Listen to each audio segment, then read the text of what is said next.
Ah, there you are. Now you're awake. You're probably wondering what's going on here. We went for a trip. Come on.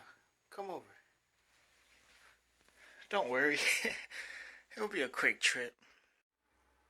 Oh, hey, so, I see you woken up. We're just gonna go for a, quick ride, and I hope, well, it's gonna be a bit of a drive, so I'm gonna just have to, give you something to, entertain, and it's gonna be in your dreams. Hey there, so, there's a lot of people at this gas station. You want anything? I'll just go in by myself. No? Alright, so I'm gonna go in there real quick, cash in my lotto ticket and get some liquor, and we're gonna start this new series. Just so you don't go anywhere, I'm gonna just make sure you are asleep, okay? Just give me a quick second as these people walk in. And now they walked in, there's no... Hey, listen, I got someone in the other section of the wall, so, I gotta go in there real quick, so give me a second. Seems like you're awake, buddy. You, probably heard that ruckus out there, and let's be honest, it's, you didn't hear anything, alright? And it won't matter in a few seconds, to be honest with you, because, well, let's see here. Say hello to, Mr. Ender here. He's really good at ending things, and, I do apologize, for the inconvenience, obviously, and I need to get to this video before I felt unmotivated to do it again, so, yeah, don't worry, it's gonna end shortly, quickly, I promise. Broke me to the core. Even my best friend don't check up on me, but lying telling me that she loved me. I wrote this in a pool full of pain. I wrote this while walking through the rain. Yeah. Hey, I wrote this while walking through the rain. I wrote this while walking through the rain. What would you like to drink, Detective Raul? Yeah, I'll take Captain and Coke. Don't worry, there's a detective here. I repeat, there's a detective here. What's up, everyone? It's Detective Vile. I hope you guys liked what I did in the beginning. It's something new, something I thought of. It was quick. I did it this morning. Then I took a break. As I did say, I need to make sure I get more motivation before I lose the motivation to do a video. Today's gonna be a fun one, though. Today we're gonna be watching a true McDonald horror story from I forgot who. Broccoli Animations. Their link in the description would be in the video to this 30-minute for horror McDonald's stories. And by the way, I love McDonald's. You guys already know. You gotta get that quarter pounder for large Coke, large fries, and if you're feeling like you could splurge a little, get that McFlurry. You know what I mean? Oreo McFlurry specifically. But yeah. I want to see if I get spooked with these McDonald's horror stories, so let's take a look. I'm normally not that great. My name is Thomas, and I'm 25 years old. A few months back, it comes out to horror I got a stuff. job at McDonald's. I already had a day job as a restaurant waiter, but I needed more money, since I wanted to get my own apartment and move out of my parents' house. Finally. I know that life. Ironically, during the day, But I can't do 2 jobs. I already have a full-time job. Which served exquisite and exclusive fresh cuisine. The food there was very expensive. Unfortunately, waiters weren't paid proportionally. Above average, but still not enough. All due respect towards you other commoners who can't afford anything beyond Big Macs, double cheeseburgers, and chicken nuggets. In any case, I wasn't going to work at McDonald's every day. Well, That's in fact, understandable. I wasn't going to work during the days at all, since I was taking the night shifts. Most of the time, I was taking orders from people who were using the drive-thru service, being served in the comfort of their own cars. The first weeks went by, and I do like that. It wasn't anything that I wasn't expecting. Even during the nighttime, I knew I had to attend a generous amount of customers. A few of them were sketchy, verbally aggressive, and menacing. while others were visibly drunk, which is the last thing you should be when driving a car. For real. I would say 60% of the people were easygoing and nice to serve. But After they a get that couple one months, weird dude that comes out at night customer only. was definitely particular. It was a woman, maybe in her late 40s. She was good looking with big blue eyes. She had a big smile on her face. Short blonde hair. The woman was very nice and talkative. She even gave me a tip, which is not common, to be honest. She simply ordered a cheeseburger, a Coke, and a small bag of fries. So far, nothing weird about this. The thing is, the woman returned exactly 1 week later, but this time, she looked very different, including her attitude. She was dressed like a gothic woman, including her makeup. She had skull-shaped earrings and a creepy look in her eyes, and a general cold, The skull, expression on her face. the skull right here looks like a whole, you know, the iPhone chargers and the little thing. That's what I was thinking in my head. I'm like, yeah, that's wild. Although I can't say she was rude, I was genuinely freaked out by her. This time, she doubled her previous order. 2 cheeseburgers, 2 Cokes, and 2 small bags of fries. And no thank you, and no tip. A few days later, as my McDonald's night shift, I wouldn't count on the tip. That was kind of weird, tired though. and anxious to get in my car and drive back home. The parking lot was almost empty, except for 2 cars, one being mine. But there were 2 individuals there, precisely right next to my vehicle. Yeah, that's hello? shady. Can I help you? I asked, a bit nervous as I approached them. Yes, mister. You most certainly can, a woman said. I was very She has a twin? to see the same mysterious woman. As I looked over at the other figure, I almost froze when I saw it was the same woman. Meaning, there were 2 of them. They had to be twins, of course. The one who was speaking to me was the nice, smiling woman, and the other, who was silent, was the gothic woman. What do you need help with? It's kind of late, I asked, trying to avoid showing my insecurity.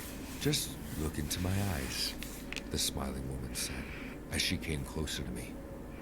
The woman started whispering some words. For some strange reason, I couldn't stop looking at her big, bright eyes. I started to feel numb. And then What the heck? Then, I simply lost consciousness. Nah. When I woke up, I was tied up and lying on the floor. I think I was probably at their house. Irina, he woke up. The gothic woman was staring at me, sitting on a chair. Ah, excellent. Hello, Thomas. The smiling twin approached and was now speaking to me, as if I was her best friend. What is this? What do you want, money? Take anything you need, just don't hurt me, I said.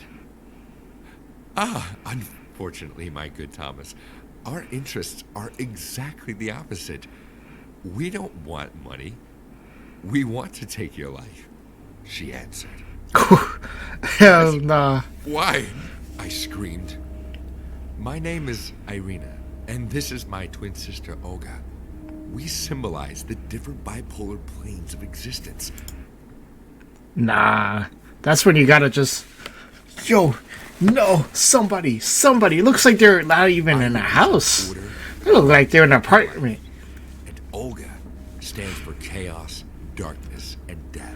Nah, they changed their names.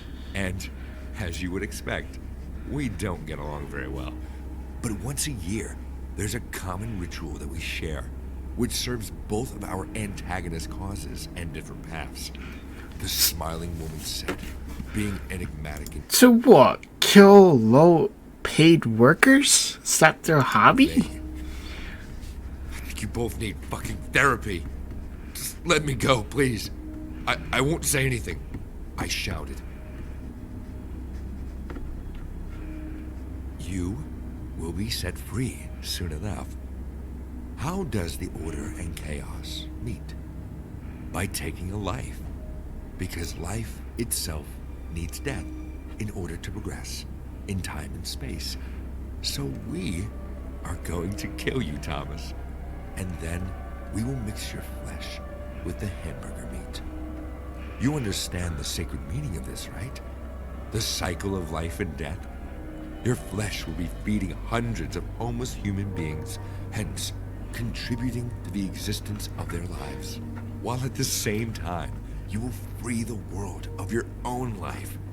Irina's explanation was insane. You're crazy. Let me out! Help! I started to scream like a maniac. Just a few more moments, Thomas. Embrace your place in the wonderful circle of life. They wild. They're crazy.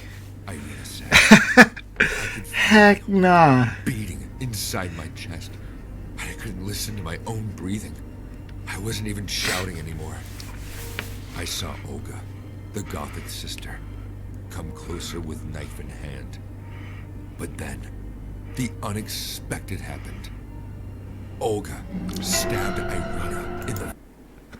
I shouldn't have said that was going to be unexpected. Low key, she's like, ha, ha.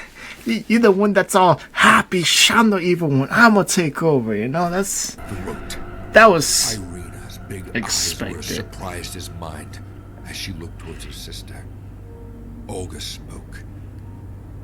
I'm so sorry, my sister. Our partnership is over. Tonight, chaos wins and rules alone. And you have to admit, you didn't see this one coming, did you? That's why I always win. Damn. Irina fell and died within a few minutes. Before leaving, Olga whispered to me, "You were saved by chaos. Never forget this. Goodbye." Whoa, this part. Nah, there's no way The Gothic sister left. she's gonna leave. The next day, I was found by my colleagues, and they called the cops. I told them what happened, and How the hell? Olga was never found. I guess she was right. Chaos always wins. That's wild. I would have never thought. I thought she's gonna slice her, then sliced him. Nah, she said, just remember, chaos got your back, basically. Like, yo. And where did she go? Where did she end up going?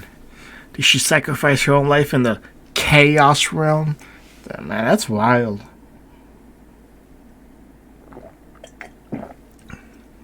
That's crazy. Let's see what story 2 is about.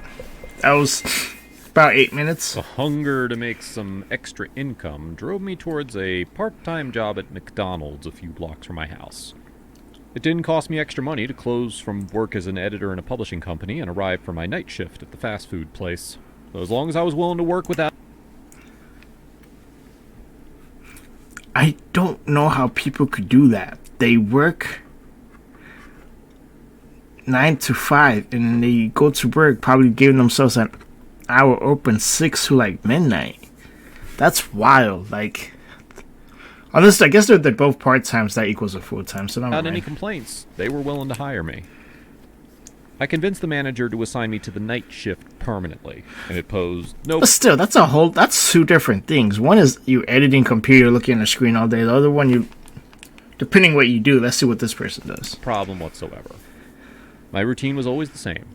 Wake up each morning, cook, prepare for the day, and arrive at the publishing house by 8 a.m. 8. Once the clock struck 5 p.m., I rushed out and found my way to the fast food place. After closing At what time? 9 p.m., I trekked down the few blocks that came before... So she said 8 p.m. She clocked out at 5, so she probably gets to like at 6, and she closed at 9. So yeah, that's not bad, I guess. Yeah. the condo where I lived. The sad part, however, showed up in how tired I was every evening.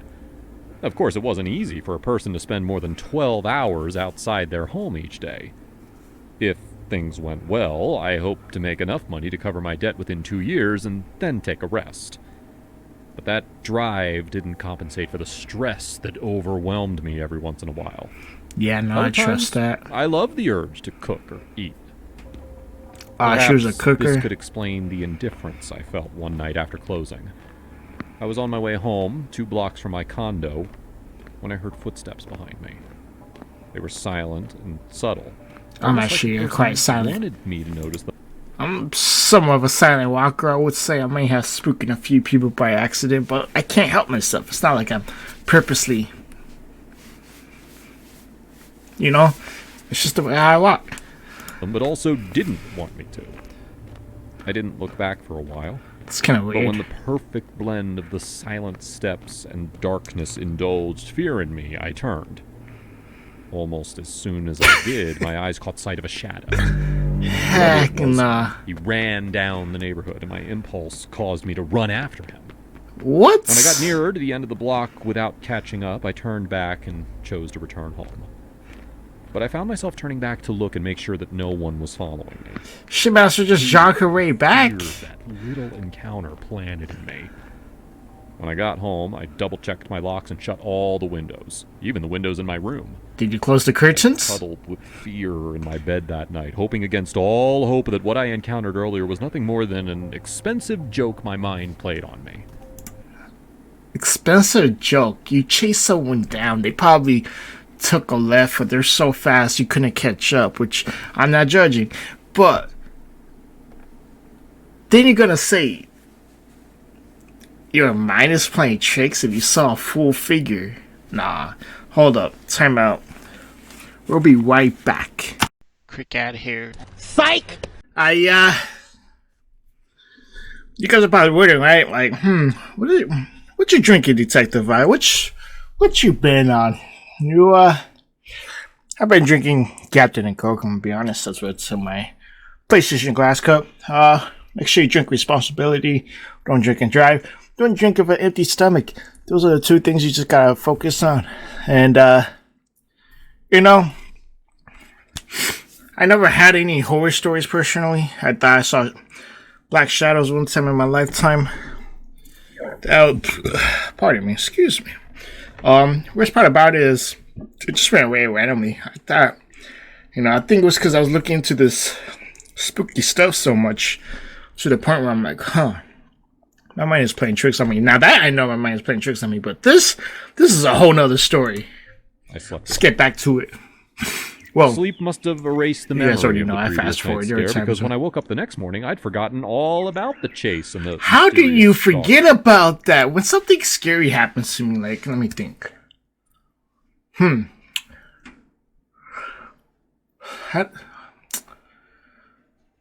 There's no way you could forget about something like that. That's too scary to forget. If I watch a scary movie, I'm not like, there's probably nothing. Or if I ever witnessed something move by itself, that's not leaving my head. I followed my usual routine and got ready for work. By 8 a.m., I was at my desk in the publishing house. By some minutes past 5 p.m., I arrived at McDonald's for my night shift. I didn't expect anything extra for the day. Customers trooped in and out as usual. But around 8 p.m., almost 3 hours after I arrived, I noticed a seat that was still occupied.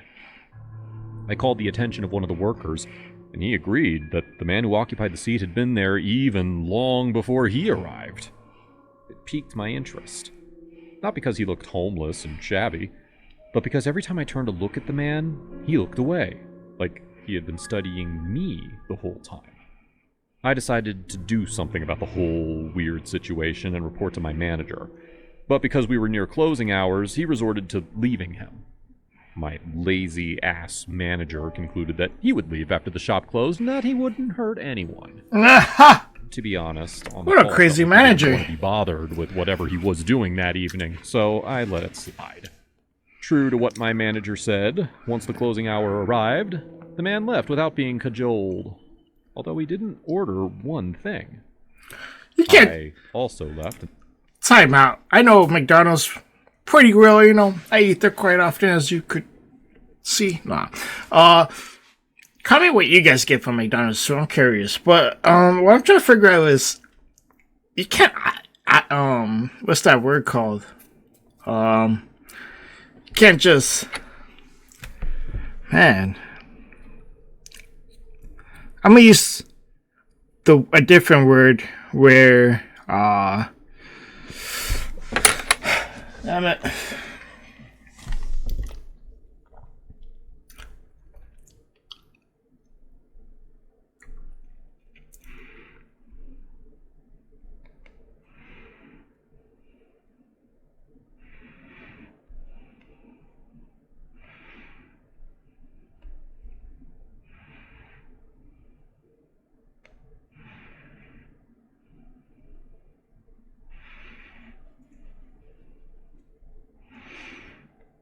Damn it, man. Why did I do this?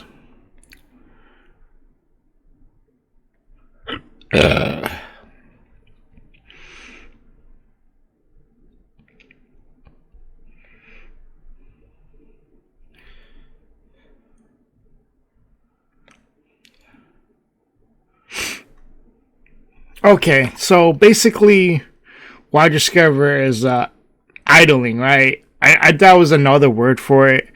There's probably is. I just can't think of it right now. But idling is basically when you do nothing, right?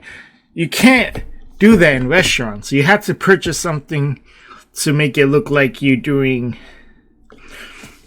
Basically, to sit at a seat, you could technically just get a drink and have your computer, and you're okay to chill there, you know? As long as the company profits something, they don't mind you using their space, which is just basically sitting. You can't do that. Started my journey back home. Especially I at wouldn't have remembered McDonald's. what happened to me last night. Not if it didn't happen to me again. I was not far gone when I heard the same footsteps behind me. Slow and subtle, as though the person wanted to, and also at the same time didn't want to be noticed. I turned sharper than I did the night before and didn't wait for the individual to run. I ran in their direction in the dark. But the person was smart, too. He took to his heels and hurried off ahead of me. I didn't catch up with him in the end. I loathed how tiredness had reduced me to the weakest version of myself. If it were any other day, or a day when I didn't have to work all day, I would have caught the man. But at least I was glad to have caught on to something. The person wasn't young, and they always ran in a zigzag manner. The next day, when I arrived at McDonald's, I was surprised to see the man that lingered the previous day in the same spot again. Maybe if he didn't pester the customers with his eyes and mannerless drools, I would have left him. But he caused so much pain just by sitting there that I had to alert my co-workers. The man refused to budge. I saw the frustration in the eyes of all of us and decided to lend a helping hand. I had once volunteered at a refugee camp, and so I had some knowledge of handling weirdos. I spoke with the man, and as soon as I did, he reasoned with me and agreed to leave with just one clause. "Please, see me out." I nodded and followed the man as he exited the building. I shouldn't have laid my guard down. But how could I have known that he carried a dagger with him? I was barely outside when he retrieved his hand from his coat and thrust the sharp tool into my stomach. I No. screamed and fell to the ground. My co-workers came to me while I watched the man run away in a zigzag manner. Oh, wow. He was the stalker. Blood gushed through my stomach like an open tap, and I coughed. I wished with all my strength that it wasn't as bad as I thought and that I wasn't dying. But my eyes closed and my body surrendered to oblivion. Thankfully, I opened them again a few hours later. That's what the detective who stood guard by my side said. My surgery was successful and I would be out of the hospital soon. I was at least grateful that I didn't end up dead, or worse, alive and handicapped. I asked about the man, and the detective assured me that he was caught and arrested. No The way. detective said that the man confessed to having stabbed me, but he wasn't saying the reason. Or his excuse didn't seem like it. The man had claimed that he only wanted to test his new knife, and he felt like I was the perfect prey. What? That's a I psychopath. told the police about the stalking, and the evidence made me know the man was the same. He took my statement and assured me that the man would pay for his crime. I thanked him for his efforts. 2 weeks later, I was discharged. I still didn't give up my job at McDonald's. Even though I worked under constant fear, I had a mountain of debt to clear. The things we gotta do to clear debts, I tell you. But, if people wanted to test their knives, they could test it on trees. Normal people would test it on trees. Objects they don't care about, plastic bottles, and then, you gotta recycle. Let's make sure we recycle here. That's crazy. That should have happened. Many students across the years at my school have often spread rumors about weird teachers. Well, the truth is that most of them were completely harmless. But having an odd stare, a freaky smile, or even talking to the wrong student was enough to have them deemed as creepy by the cohort of students at my school. They were usually just a select few who would pretty much gossip about anyone and everyone. But when it came to teachers, they didn't hold back. There had even been cases of teachers getting fired because of the rumors. Teachers no way! By years ago, saying they were some of the most wonderful people he had ever met. Wait, are we still on McDonald's stories? So they had appeared. The problem with repeatedly getting teachers fired without reason was that when a teacher joined the school who had actual issues, the school would likely ignore any further complaints about them, believing all the students to be spreading more rumors just for the sake of getting the teachers fired. It's kind of weird how this story pops up this morning on Twitter. I've been seeing that, people are sharing how students are getting teachers fired for, I don't know. I can't remember what the topics are, but some people are, flexing a story that they did that happened before, but it's outrageous. I think there was this one where, apparently buses got, cameras and microphones, and they didn't know where to go, so the students purposely found, the top 10 nudist beaches in California, and they put it on the GPS, and then obviously, for safety, I'm pretty sure school buses got GPSs. I don't know I know cameras, but I don't know about microphones. But point of being is that they took the students nearly there, and she could have lost her job, and they were purposely trying to do that. It's petty. This exact being a teacher is to my year. Pretty tough these days. Year that had only just escaped from lockdown, and we were returning to a school we'd never been in before. Yet we'd been a part of it for a full academic year now. We were far too naive to be able to distinguish between. Wasn't that the guy? No, and I'm just kidding. They're the same characters. Making the first few weeks back a struggle. But after a while, we became used to them, and them to us. And in one case in particular, that guy looks like Shaggy. Far too close. Two guys looks like Shaggy. Morning, everybody. My English teacher, Miss Hart, a woman of around 27 years of age, only a few years out of uni and fresh out of teacher training, was doing her usual morning greeting. Fresh out of teacher training? Morning, miss, we all shouted back. Irish Shaggy, the regular Shaggy. There was a general clamor. I don't know, they're both wearing green shirts. Miss had told us the day before that we were getting a new assistant. Yo, it's not even a student? What's going on there? It's probably a spin-off of another horror the old movie. One which had left due to his son getting cancer. Horror story. A horrific situation for such a kind man that he had been. Easter egg, I meant to say. Our new teaching assistant arrived today. Are you all excited? Her cheerful tone delighted the class, and our faces twisted into smiles of joy as we all cocked our heads towards the door, ready to see the new TA. As we turned around to face the door, there were a couple of shocked gasps, as many snapped their necks away from the door to face a man sat at a desk in the far right, his glasses tinted with the blue light flashing. Oh, that is the teacher! He noticed us all looking at him immediately, and lifted his head up to sync with his eyes. He bore no expression of a smile as he looked around the room, until his eyes fell on me. His solemn face suddenly morphed into a rather sadistic smile that stabbed into me like one tectonic needle piercing through my heart. Good morning. I look forward to working closely with you. Even Miss Hart was slightly creeped out by his estranged movement and seismic glare as he seemed to be directing his words only towards me. I was petrified, and it wasn't long before the terror escalated and Mr. Hollard grew near. Morning, Harry. How'd you sleep last night? It had been around 5 days since his appearance in the classroom, and since then... Was that just to spook us even more? Did he just say that? With many lessons that came after break being sat down next to my seat. cutting me off from my friends, leaving me no choice but to sit next to him. He would plague me at first with questions about how I found the school, but then, soon enough, those questions began devolving into far more personal ones. It was good, thanks. I responded to one of his ominous queries with haste and straightened my neck out to face towards Miss Hart, who was beginning the lesson.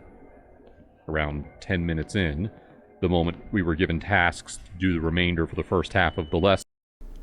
So yeah, guys, the line went off right now, so I had to edit this part out real quick.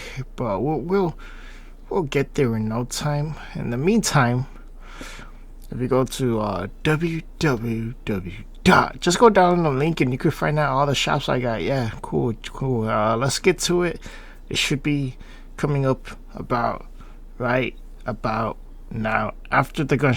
Let's say one sentence just in case, because I did hear something in my right ear. I wasn't sure. Questions about how I found the school, but then soon enough those questions began devolving into far more personal ones. It was good, thanks. I responded to one of his ominous queries with haste and straightened my neck out to face towards Miss Hart, who was beginning the lesson. Around 10 minutes in, the moment we were given tasks to do the remainder for the first half of the lesson, he pounced once again.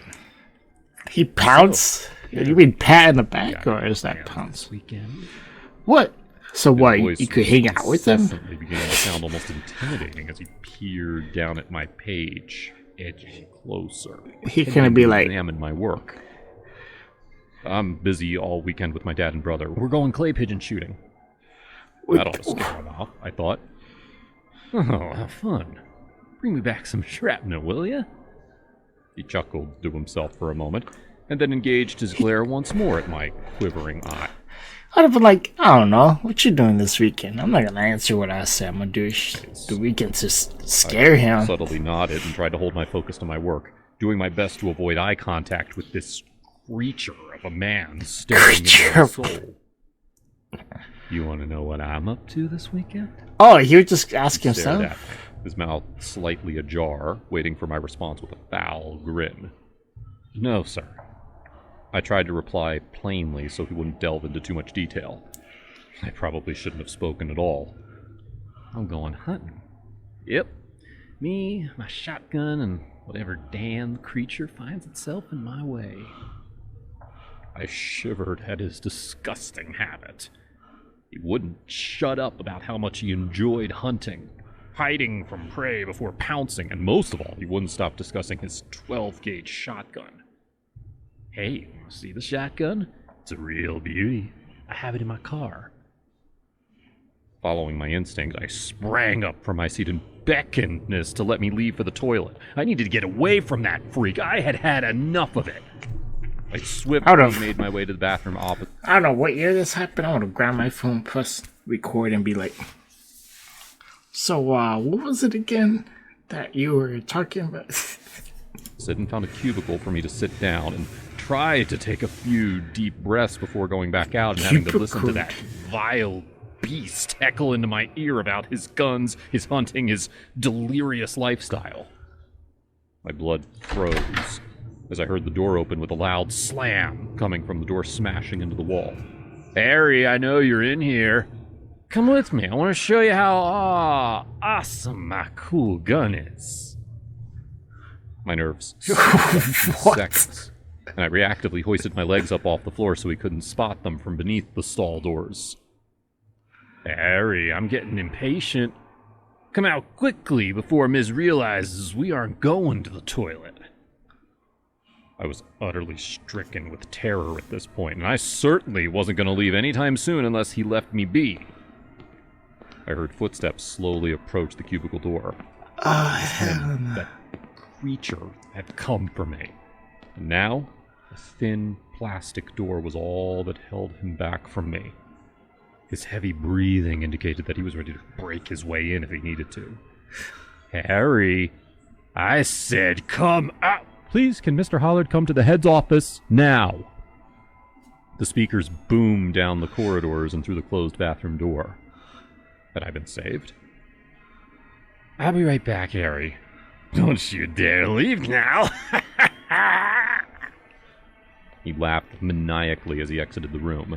Yo, And hearing the bathroom hell? door close once more, I launched myself out of the cubicle and returned And he back was to there Miss to Hart's grab him. class, Just kidding. far too afraid to try and speak out about what had just happened in fear I would be deemed a liar.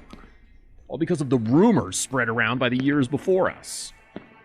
Some god must have been watching over me, however, as the next day I came into class and Mr. Hollard was nowhere to be seen. And the same happened the next day, and the day after, and so on until it finally clocked that Mr. Hollard was gone. Whatever had gone down in the head's office, I will never know, but it saved me from whatever twisted plot he'd been using on me to try and get me to his car. I was terrified, but not yet scarred. Though I never dared to interact with another member of staff I hadn't known for the rest of school.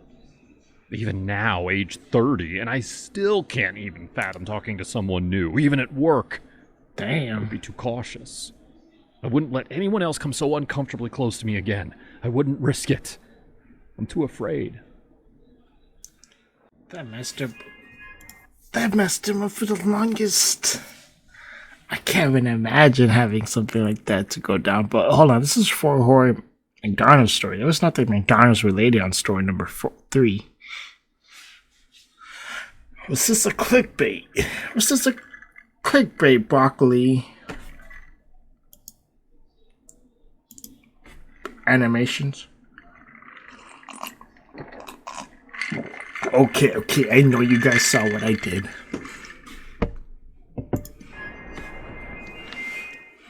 Welcome.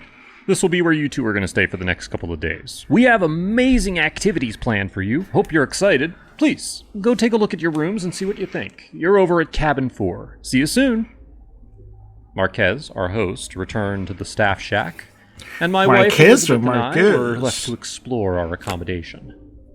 Wow, it's beautiful, isn't it, Mark? You really paid for the whole thing? His name is Mark. The other I guy's felt Marcus. slightly insulted by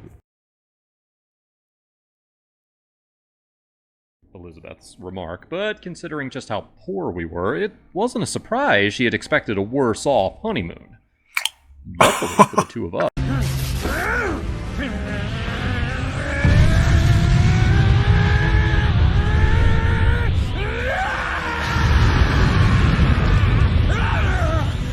This place popped up as I was searching for honeymoon destinations abroad.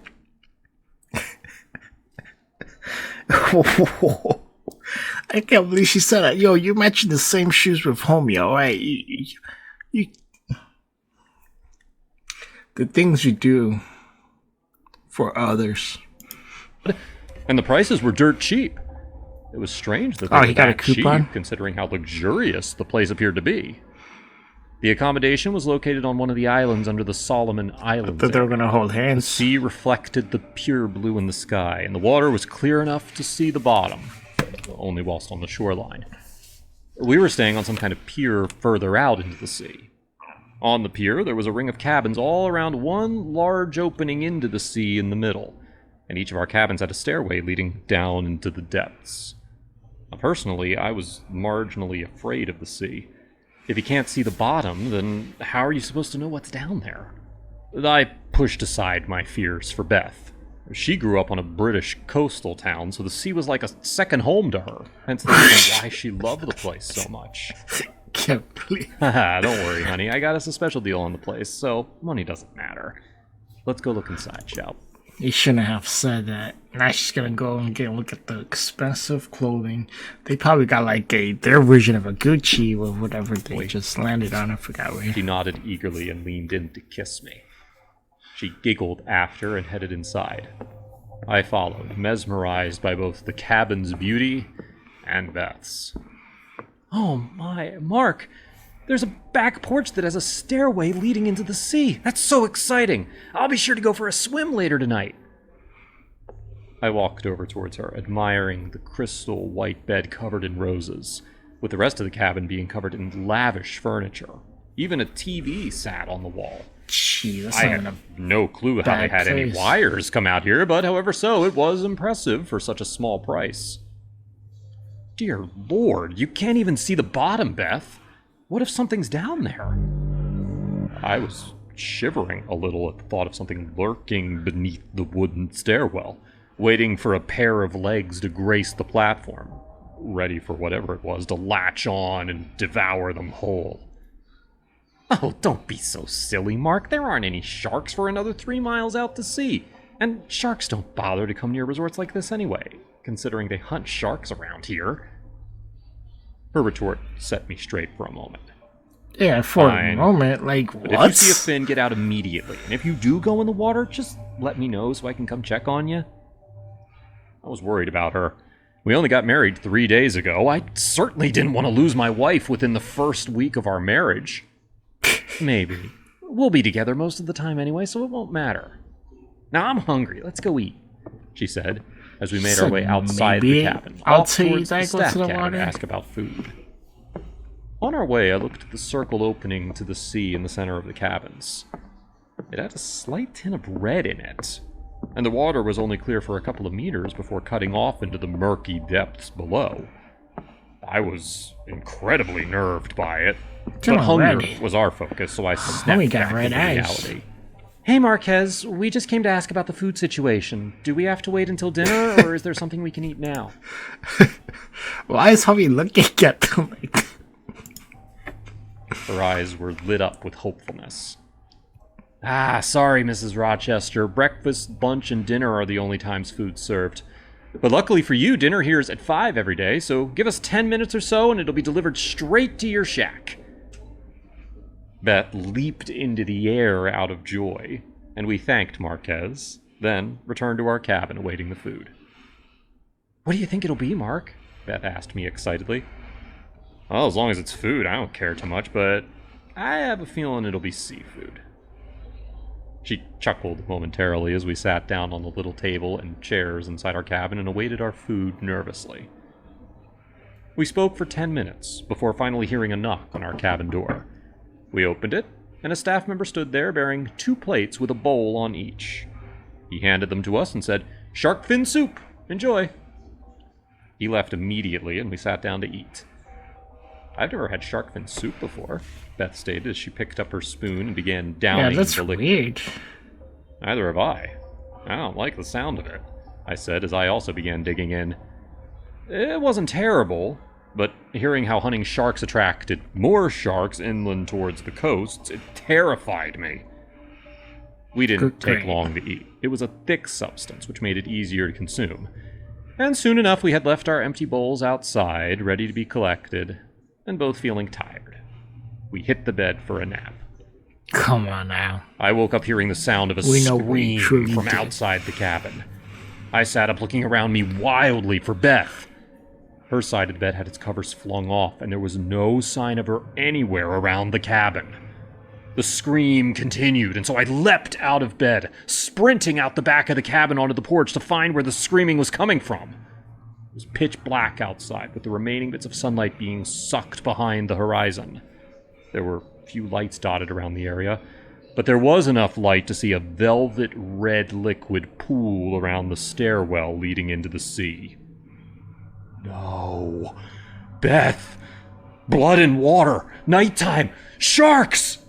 Suddenly, the scream once again arose from the water, and I could see Beth splashing around, screeching for help.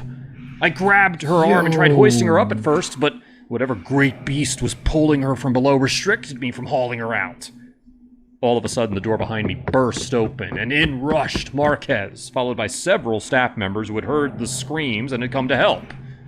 2 of the staff members fortunately held harpoon guns and dove into the depths below. There was a moment of struggle as Beth wailed in agony. But this is terrible. Then, the resistance below had suddenly stopped, and we finally plucked Beth out of the water. But no legs. Only what remained of her. Her entire left leg had been ripped off, and her right was badly wounded, with several teeth marks lining her calf and thigh. Marquez beckoned for one of the staff members to go and call some kind of ambulance service, which they did, and in 15 minutes a boat arrived at the docking area and Beth's mauled body was hauled aboard. I went with her, and we arrived at a small local hospital after 30 minutes or so of sailing. I held her palm in mine tightly, clutching onto her very life essence. "You'll be okay, Beth, I promise!" I followed her inside the hospital but was restricted from entering the surgical room. There was a short period of time where I was stationed alone in the waiting room. And to my foul despair, the doctor came out and spoke the words I can never forget. "I'm sorry, sir. She's dead." No. Damn. Damn, Bucket Animations, you really gonna do us like that? Tricked us into thinking we're gonna get 4 horrible McDonald's stories. But left us with the terrible, saddest ending in the world. That is insane. But it was, that's wild. Now you guys know what to do. Not to, swim at night. That should be the lesson of this whole video. Don't swim at night. Maybe you should chase after the people that's stalking you. I don't know, that's a good idea regardless. I don't know why homie didn't shank her when she was running towards her, but beats me. What else? What was the first story again? Oh, yeah. I don't know how you could avoid that situation, but hey, till next time, right? Till next time.